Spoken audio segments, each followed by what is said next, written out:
Ek is nou 7 jaar en 10 dae op die karnivore dieet.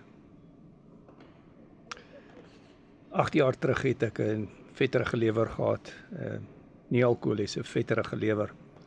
En ek was oorgewig gewees en ek het hoë bloeddruk gehad, hoofpyne, pyn in my sy van die vetterige lewer. En binne 2 maande nadat ek die karnivore dieet begin doen het, is ek vry van hoë bloeddruk en die vetterige lewer en vetterige milt het verdwyn.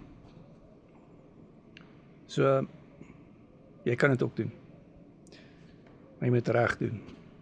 Ek coach al vir 6 jaar op die karnivore dieet en ek sê help. Jy kry resepte, jy kry accountability partner in my en ons het hierdie bootcamps, mindset bootcamps en opvoedkundige bootcamps. Ons doen die autofagie bootcamp Sondag en ons doen die Parkinson's bootcamp môre. Maar die coaching wat ek en jy gaan doen, gaan wees op WhatsApp video call.